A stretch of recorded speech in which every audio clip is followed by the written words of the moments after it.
आज हम लोग करने वाले हैं क्लास 12th अकाउंट्स। एनपीओ चल रहा है हमारा और आज हम करेंगे प्रैक्टिकल प्रॉब्लम 47। ठीक है, लास्ट लेक्चर में हमने 46 कंप्लीट कर लिया था, आज हम करेंगे 47। ठीक है, इसमें भी रिसीट एंड पेमेंट अकाउंट आपका ऑलरेडी क्वेश्चन में गिवन है और कुछ एडजस्टमेंट दिए हुए हैं, उसके बेसिस पे आपको क्या बनाना है, इनकम एक्सपेंडिचर अकाउंट और बैलेंस शीट। ठीक है, दो बैलेंस शीट के फॉर्मेट मैंने बना रखे हैं। क्यों बना रखे हैं? क्योंकि साल के एंड वाला क्लोजिंग बैलेंस शीट होता है, वो तो हमें बनाना पड़ता है, बट इसमें कैपिटल डालना है और वो कैपिटल अगर क्वेश्चन में नहीं दिया है तो हमें निकालना पड़ेगा। ठीक है, वो जब हम बैलेंस शीट पे आएंगे तब समझेंगे। पहले इनकम एक्सपेंडिचर स्टार्ट करते हैं। तो इनकम एक्सपेंडिचर में पहले पेमेंट साइड से स्टार्ट करते हैं, यानी एक्सपेंडिचर साइड में क्या आएगा? सबसे पहले दिया है रेंट। क्या दिया है? रेंट, और रेंट है 16,800। ठीक है, रेंट है 16,800 और रेंट के साथ एडजस्टमेंट है नीचे। अगर आप देखेंगे रेंट से रिलेटेड क्या एडजस्टमेंट है, तो रेंट से रिलेटेड एडजस्टमेंट कुछ ऐसा है कि rent at the rate 1400 per month was due both in beginning of the year and at the end of the year. यानी रेंट 1400 पर मंथ के रेट से, कितने मंथ का? 6 मंथ का। 1400 पर मंथ के रेट से 6 मंथ का rent due है, शुरुआत में भी और एंड में भी। ठीक है, शुरुआत में भी यानी पिछले साल का ड्यू होगा और एंड में यानी करंट ईयर का ड्यू होगा। ठीक है, तो हम क्या करेंगे, जो इस इनकम एक्सपेंडिचर में तो हमें करंट ईयर का सारा चीज चाहिए कि करंट ईयर का कितना खर्चा देना है, हमें टोटल वो चाहिए, तो वो हम करंट ईयर वाला ऐड कर लेंगे। या eight the and, rent outstanding at and, ये वाला हम क्या करेंगे, ऐड कर लेंगे। ठीक है, 1400 पर मंथ के रेट से आपका 6 मंथ का कितना आएगा? 1400 पर मंथ का है तो 6 मंथ का 6 4 24 8400 आएगा। तो आप क्या करेंगे कि जो एंड में है आउटस्टैंडिंग वो ऐड कर लेंगे। ठीक है, ये आया, और जो शुरुआत में आउटस्टैंडिंग है उसे सबट्रैक्ट कर देंगे। ठीक है, outstanding at beginning, outstanding at beginning, उसे जो शुरुआत में आउटस्टैंडिंग है उसे क्या करेंगे, सबट्रैक्ट कर देंगे। तो सेम ही अमाउंट आएगा क्योंकि यही इतना ही रेंट ड्यू बताया जा रहा है 1400 पर मंथ के रेट से 6 महीने का, तो सेम अमाउंट आएगा, इसे सबट्रैक्ट कर देंगे। ठीक है, तो आपका फाइनल अमाउंट यही आएगा, यानी आपका फाइनल अमाउंट वही है जो था, लेकिन आपको ये स्टेप करके दिखाना जरूरी है क्योंकि ये एडजस्टमेंट में दिया हुआ है। भले आप डायरेक्ट लिखोगे तो भी आंसर आ जाएगा, लेकिन वो गलत होगा क्योंकि जो एडजस्टमेंट है वो आपको शो करना मस्ट होता है। ठीक है, तो यहाँ पे क्या हुआ, एंड वाला जो आउटस्टैंडिंग का साल के एंड वाला वो हमने ऐड कर लिया क्योंकि हमें करंट ईयर की सारी चीजें अपने में इंक्लूडेड चाहिए और लास्ट ईयर की सारी चीजें हमें एक्सक्लूडेड चाहिए, तो हम लास्ट ईयर वाले रेंट, आउटस्टैंडिंग रेंट को क्या करेंगे, सबट्रैक्ट कर देंगे। ठीक, ये रेंट हो गया। अब सैलरीज, सैलरीज में कोई एडजस्टमेंट नहीं है, सैलरी सीधे सीधे आ जाएगा।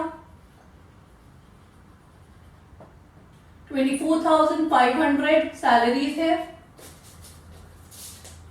देन इलेक्ट्रिसिटी चार्जेस, ऑनोरारियम, इन दोनों चीजों पे कोई एडजस्टमेंट नहीं है, तो हम ये एज इट इज लिख लेंगे। इलेक्ट्रिसिटी चार्जेस 7,200 और ऑनोरारियम, इसमें भी कोई एडजस्टमेंट नहीं है, तो ये हम एज इट इज लिख लेंगे। ठीक है, 43,000। क्लियर? बुक्स नहीं, ऑनोरारियम के बाद हाँ बुक्स है। बुक्स क्या होता है? बुक्स एसेट होता है, तो हमें इनकम एक्सपेंडिचर में नहीं लेकर आना है बुक्स को। ठीक है, फिर एफडी है, एफडी भी एसेट होता है, तो एफडी भी हम नहीं लेंगे। जो इंटरेस्ट बनेगा एफडी का वो हम इनकम साइड में दिखाएंगे, तो हम यहाँ पे खत्म कर लेते हैं इस काम को। क्या लिखा है? 3% एफडी लिखा है, 3% फिक्स डिपॉजिट एफडी है ना, और कब किया गया है? 1 अक्टूबर 2020। 1 अक्टूबर 3% एफडी है, 1 अक्टूबर 2020 को। कितने रुपए का एफडी किया गया है? 80,000 का। ठीक है, अब आपने जो ये एफडी किया है इस पे कुछ इंटरेस्ट तो मिलेगा ही, आपको अपने साल के बीच में एफडी किया है तो कुछ इंटरेस्ट तो मिलेगा। अब इंटरेस्ट क्या होगा आपका, वो आपका इनकम होगा, ठीक है। तो आपने 80,000 का एफडी किया है, कितने परसेंट रेट से, 3% से, तो 3/100, ठीक है। और कितने मंथ के लिए, आपने अक्टूबर में किया है, और आपको ये कब बनाना होता है, ये क्वेश्चन में लिखा होता है वैसे तो, पर जनरली हमें बोला जाता है 31 मार्च को ही बनाने को, तो ये आपको 31 मार्च को बनाना है। तो अक्टूबर से मार्च कितना मंथ हो गया, 6 मंथ हो गया, तो 6/12। तो हमने क्या किया, 80,000 की एफडी 3% और 6 मंथ के लिए हम इसका इंटरेस्ट कैलकुलेट करेंगे। तो इसे सॉल्व कर लेते हैं, 6 2 400, ये आया आपका 1200। तो यानी आपका जो इंटरेस्ट ऑन एफडी है वो कितना है, 1200, और वो एक्सपेंडिचर में जाएगा क्या, बिल्कुल नहीं, वो कहाँ जाएगा, इनकम में। वहां पर पेमेंट में क्यों दिया है, क्योंकि जब उन्होंने एफडी किया तो पैसा दिया है, अब उसका इंटरेस्ट आपके पास आएगा, तो इंटरेस्ट ऑन एफडी, ये पैसा इनकम होगा आपका 1200, ठीक, क्लियर है।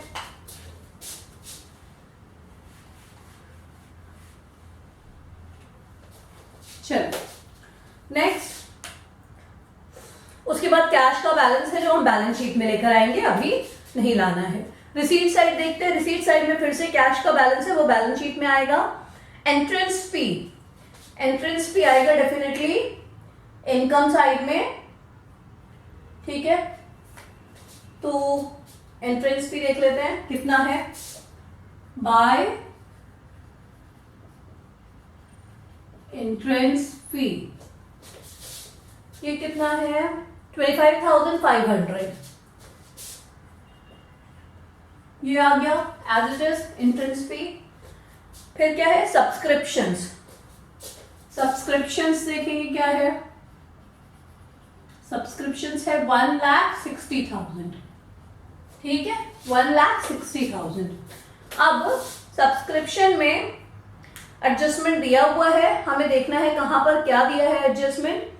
तो नीचे लिखा है, फर्स्ट लाइन का जो फर्स्ट स्टेटमेंट खत्म हो रहा है उसके बाद लिखा है subscription in arrears in the beginning of the year amounted to ₹3,500 and at the end of the year 4,500।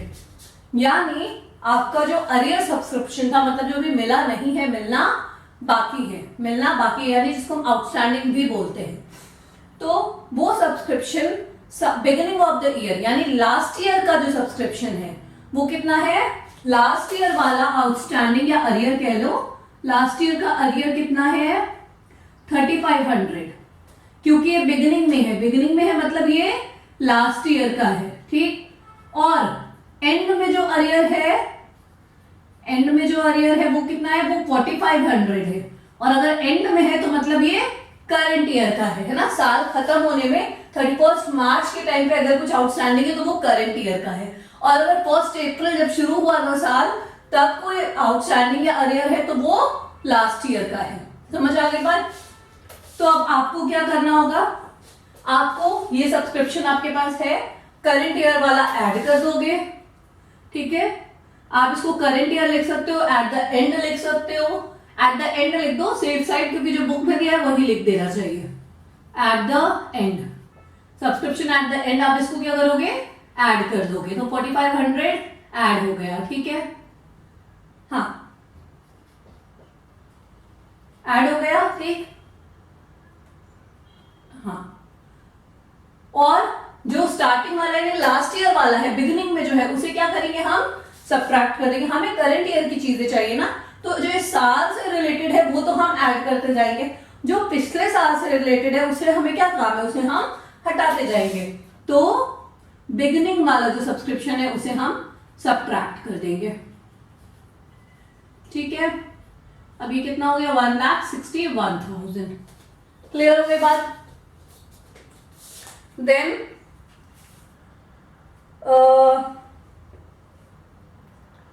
ये हमने सब्सक्रिप्शन कर लिया। अब क्या, लीगेसी, लीगेसी भी आपका इनकम है, मिला है वो तो सिंपल इनकम है। अगर किसी स्पेशल पर्पस के लिए मिला होता तो हम उसे बैलेंस शीट में डालते, अगर नॉर्मली है तो हम उसे कहां डालेंगे, इनकम साइड में, ठीक है, कितना अमाउंट है लेगेसी का? 16,500। उसके बाद लाइफ मेंबरशिप फी है।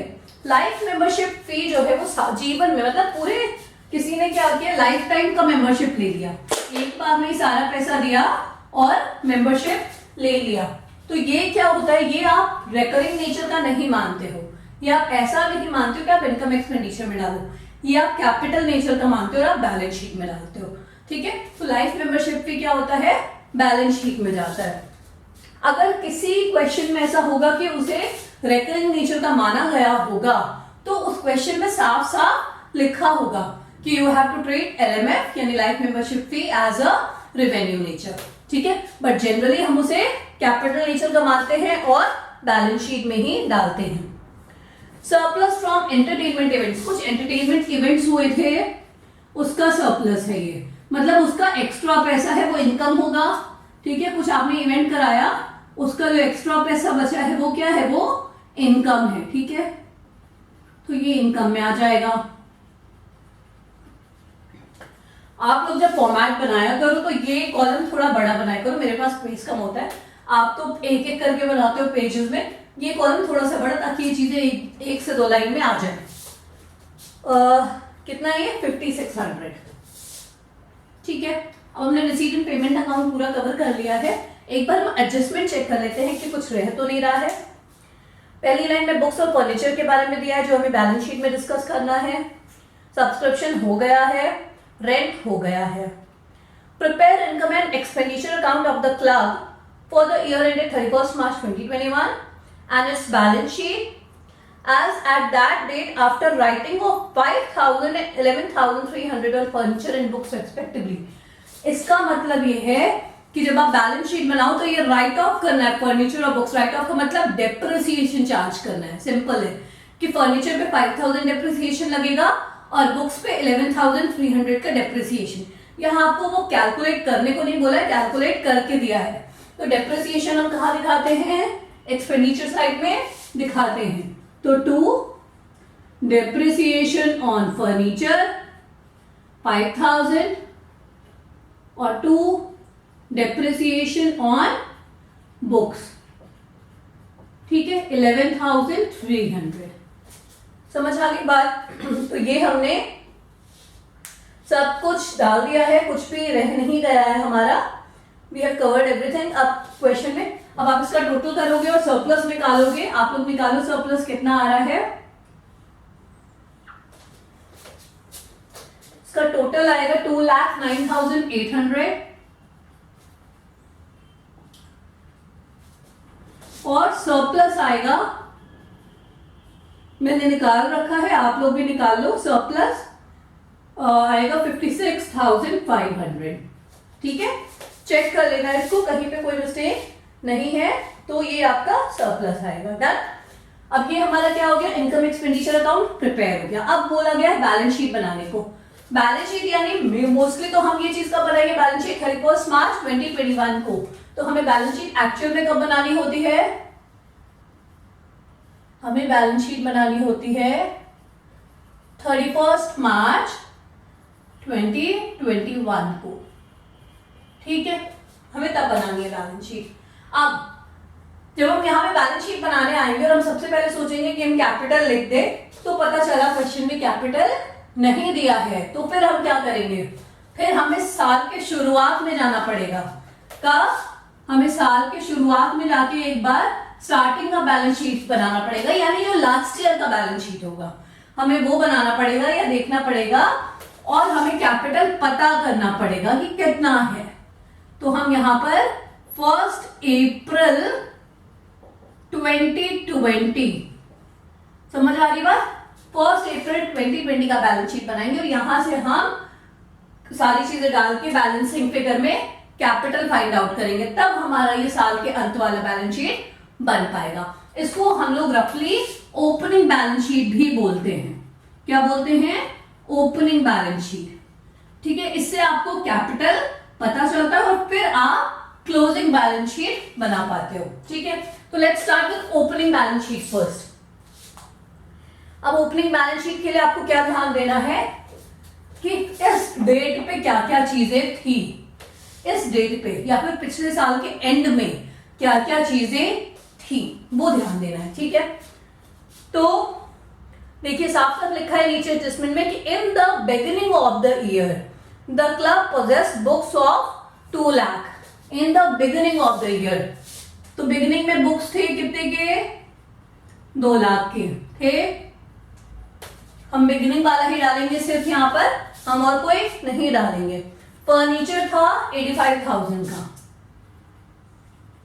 फर्नीचर था 85,000 का, ठीक है। 2 चीज तो ये हो गई। अच्छा अब ओपनिंग बैलेंस देखेंगे हम सबसे पहले। जो रिसीट साइड में आपका दिया होता है ऊपर, वो क्या होता है? वो ओपनिंग बैलेंस होता है। किस चीज का? कैश का। तो ओपनिंग बैलेंस हमारा जो है वो ओपनिंग बैलेंस शीट में आएगा, और जो क्लोजिंग बैलेंस है वो क्लोजिंग बैलेंस शीट में आएगा, ठीक है। तो cash in hand, cash at bank, ये दोनों चीजें दी हुई है क्वेश्चन में। ओपनिंग बैलेंस में कैश इन हैंड है 10,000 और कैश एट बैंक है 21,900। क्लियर है ये बात? तो ये हमने सारी चीजें डाली। अब क्या बचा? एक बार एडजस्टमेंट देखेंगे ध्यान से कि सब्सक्रिप्शन जो था, सब्सक्रिप्शन आपका आउटस्टैंडिंग था ना या अरियर था, तो कब था? साल के इन the beginning of the year. लिखा है ना कि बिगिनिंग में भी है और एंड में भी है। हमें ओपनिंग बैलेंस शीट में कौन सा डालना है? बिगिनिंग वाला, एंड वाला नहीं डालना है, ठीक है। हमें ओपनिंग बैलेंस शीट में सब्सक्रिप्शन कौन सा डालना है? बिगिनिंग वाला। बिगिनिंग वाला कौन सा था? ये देखिए यहाँ पे हमने लिख रखा है बिगिनिंग कितना? 3500। अब अरियर सब्सक्रिप्शन क्या होगा? लायबिलिटी या एसेट्स? आपको बस इतना ध्यान रखना है कि सब्सक्रिप्शन का पैसा मिलेगा क्लब को, जो पैसा मिलने वाला होता है वो एसेट होता है। तो आउटस्टैंडिंग सब्सक्रिप्शन जो बिगिनिंग में था वो आपका ओपनिंग बैलेंस शीट में आ जाएगा। कौन सा? 3500, ठीक है। और जो एंड में है वो क्लोजिंग बैलेंस शीट में आएगा। जो एंड में है वो कहां आएगा? क्लोजिंग बैलेंस शीट में। तो ये आपने आउटस्टैंडिंग सब्सक्रिप्शन डाल दिया। अब ये रेंट भी तो था, जो क्या बोलते हैं, बिगिनिंग में भी था और एंड में भी था ना। अब आउटस्टैंडिंग रेंट भी है, इसका मतलब आउटस्टैंडिंग रेंट है तो वो लायबिलिटी है या एसेट है? आउटस्टैंडिंग रेंट का मतलब आपको रेंट अभी देना बाकी है, यानी वो क्या हो गया? लायबिलिटी हो गया। तो आउटस्टैंडिंग रेंट आपका लायबिलिटी है। और कौन सा अमाउंट लेंगे हम रेंट का? जो बिगिनिंग में था। वैसे तो दोनों सेम ही है यहाँ पर, लेकिन जिसमें अलग भी होगा आपको कौन सा लेना है? जो बिगिनिंग में था वो ओपनिंग बैलेंस शीट में आएगा। तो आपने ये ले लिया 8400, ठीक है। यहां तक सबको समझ में आ गया? कुछ गड़बड़ नहीं है। तो अब बस हमने सारी चीजें डाल ली हैं। अब हमें क्या करना है? हमें टोटल करना है और बैलेंसिंग फिगर निकालना है। हमें बैलेंसिंग फिगर निकालना है। टोटल आ रहा है 3,20,000। इधर का जब आप टोटल करोगे तो आएगा 3,20,400, ठीक है। ये आएगा टोटल 3,20,400। इधर के टोटल से इधर जो कुछ भी है उसको माइनस करेंगे तो आपका कैपिटल निकल कर आएगा। यही आपका क्या हो गया? आपने सारे एसेट लिख लिए, सारी लायबिलिटी लिख ली, तो बचा क्या? डिफरेंस जो बचा वो क्या हो गया? कैपिटल हो गया। तो आप इसको लिखोगे कैपिटल फंड, और ये ब्रैकेट में जरूर लिखना कि ये बैलेंसिंग फिगर है, ये बैलेंसिंग फिगर है, ठीक है। आपका टोटल तो यही आएगा 3,20,400 और कैपिटल आ रहा है आपका 3,12,000। आप जब इससे इसको माइनस करोगे तो आपका कैपिटल आएगा 3,12,000। क्लियर? ये बन गया ओपनिंग बैलेंस शीट। अब आते हैं क्लोजिंग बैलेंस शीट पे, और सबसे पहले हम कैपिटल ही लिखेंगे 3,12,000। क्लियर है बात? हमने सबसे पहले कैपिटल फाइंड आउट किया और कैपिटल लिख भी दिया। अब कैपिटल में हम क्या जोड़ देते हैं? सरप्लस जोड़ देते हैं, ठीक है। 56,500 हमने सरप्लस जोड़ दिया, तो ये आया आपका 3,68,500।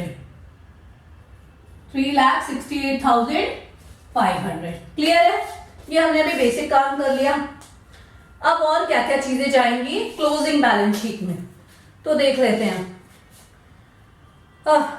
जो रिसीट साइड में है, पहले रिसीट साइड में देखिए हमने क्या छोड़ा था क्लोजिंग बैलेंस शीट के लिए?